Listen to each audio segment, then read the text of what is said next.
मथुरा में BSA college के ground में सामूहिक विवाह का बृहद आयोजन किया गया। सामूहिक विवाह आयोजन में 200 ब्लॉक से और 5 नगर पंचायतों के कुल लगभग 380 जोड़ों ने प्रतिभाग किया। 17 जोड़ों का निकाह हुआ तथा 363 हिंदू जोड़ों की शादियां करवाई गयी। सामूहिक विवाह में सम्मिलित होने वाले प्रत्येक जोड़े को वर वधू के कपड़े, एक डिनर सेट, एक कुकर, एक कंबल, एक प्रेस, एक जोड़ी पायल और बिछुए तथा एक ट्रॉली बैग दिया गया। इसके अतिरिक्त 35,000 रूपए की धनराशि वधू के खाते में अंतरित कर दी जाएगी। आयोजन में जनपद के मथुरा वृंदावन विधायक श्रीकांत शर्मा, बलदेव विधायक पूरन प्रकाश, मथुरा वृंदावन नगर निगम के महापौर विनोद अग्रवाल, भाजपा महानगर अध्यक्ष घनश्याम लोधी, गोवर्धन ब्लॉक प्रमुख और चौमुआ उपस्थित रहे। उपरोक्त समस्त कार्यक्रमों का आयोजन मुख्य विकास अधिकारी की अध्यक्षता में किया गया। विवाह जनपदीय स्तर योजना के तहत आज यहाँ लगभग 380 जोड़ों का रजिस्ट्रेशन है और ये समारोह यहाँ संपन्न हो रहा है। प्रत्येक जोड़े के लिए 51,000 रुपये सरकार की तरफ से दिया जा रहा है, जिसमें 35,000 रुपये सीधे बेटी के खाते में जाएंगे। 10,000 रुपये का सामान है, 6,000 रुपये का ये जो भी खाने पीने का खर्चा है। एक बहुत अच्छी पहल सरकार की तरफ से है और अब बेटियाँ बोझ नहीं हैं। अब बेटियाँ पैदा होते ही और विवाह तक सरकार की जिम्मेदारी रहती है और सरकार बेटियों का ध्यान रख रही है। बेटियां पढ़ें, आगे बढ़ें और बेटी जब बड़ी हो जाती है तो विवाह भी सरकार बेटियों का कर रही है। तो अब बेटा और बेटी में जो फ़र्क पहले रखते थे लोग वो ना रखें। बेटा अगर पैदा होता है तो बतासे बढ़ते थे, अगर अब बेटी होती है तो 2 डलिया बतासे बांटो, क्योंकि सरकार बेटियों की तरफ आर्थिक रूप से कैसे हमारी बेटियां स्वावलंबी हों, कैसे उनका लालन पालन ठीक से हो जाए और वो किसी परिवार पर बोझ ना हो। तो गरीबी के कारण कोई परिवार ये ना समझे कि हमारी बेटी हमारे पर बोझ है। इसका पूरा बोझ जो है वो सरकार उठा रही है। एक अच्छी पहल सरकार की तरफ से। या जो जोड़े उपस्थित हैं सबको खूब बधाई, को हमारी शुभकामनाएं सरकार की तरफ से। तो उनका वैवाहिक जीवन खूब सुखपूर्ण रहे, ईश्वर उनको खूब कृपा करे। 380 जोड़ों का रजिस्ट्रेशन है। इस प्रकार से लगभग कितने जोड़े रहेंगे?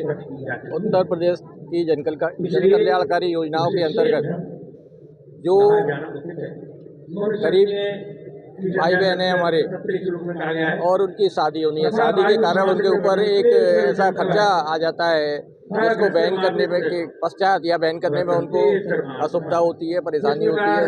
लेकिन मनुष्य का जीवन है, शादी करना और सृष्टि की रचना करना भी आवश्यक होता है और इसके अंतर्गत उत्तर प्रदेश सरकार और केंद्र सरकार की जन कल्याणकारी योजनाओं के अंतर्गत सामूहिक विवाह योजना, जिसके अंतर्गत उत्तर प्रदेश सरकार के द्वारा 51,000 रुपये का अनुदान ऐसे जोड़ों को दिया जाता है।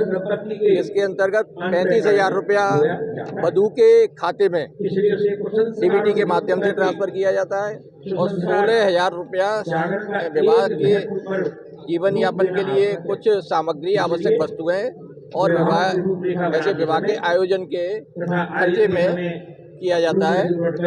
इस पूरे मथुरा जनपद के इस कार्यक्रम में लगभग 3 से 75 जोड़ों का रजिस्ट्रेशन है, जिसमें से मैं समझता हूँ 3 से 50 शादियाँ आयोजित की जा रही हैं। राधे राधे। देखिएगा, आपके सारे कैमरे जहाँ पर देख रहे हैं, हमारी सरकार माननीय केंद्र में मोदी जी के नेतृत्व में, प्रदेश में योगी जी के नेतृत्व में जो हमारी योजना है, हमारी योजना में ये तो नहीं, धरातल पर जिस तरह से आप देख रहे हैं 100% वो आपको दिखाई दे रहा है। आज उसी हमारी प्रदेश सरकार की, देश के सरकार की जो योजनाओं के तहत एक सामूहिक विवाह का आयोजन बीएसए कॉलेज मथुरा में चल रहा है, जिसमें लगभग 350 जोड़े यहाँ पर शामिल है। हमारा जैसे हम कहते हैं कि जैसे कन्या है, बिटिया है, उसकी पैदा होने से लेकर शादी ब्याह तक हमारी सरकार जिम्मेदारी लेती है। आज हम जो आपके कार्यक्रम चल रहा है, हम जाते रोजाना क्षेत्र की शादियाँ होती हैं, मैं कन्यादान जाने का, एक मिल गई, 2 जो मिल गई, 2 जगह अटेंड किया। लेकिन अब कैसा पुण्य का काम है कि 350 हमारे जोड़े यहाँ बैठकर वर वधू पीछे बैठे हैं। शासन प्रशासन आप सब शायद और शादियों में नहीं पहुँच पाते होंगे, ये आयोजन अपने आप में कंकुड़ी है। इससे पहले पूर्ववर्ती सरकारों में ये कार्यक्रम नहीं होता था। उसमें धन की भी बचत होती है, जिम्मेदारी भी लेती है। 51,000 रुपये प्रदेश सरकार के द्वारा मुहैया कराए जाते हैं, जिसमें 35,000 का तो हम बिटिया के नाम से खाते में डालते हैं। 11,000 का हम सामान जो आप देखें जो होता है घर का परिवार का वो सब सामान दे रहे हैं। 6,000 रुपये हमारे जितने लोग आते जाते हैं उनको भोजन पानी पे वो भी हमारी सरकार दे रही है।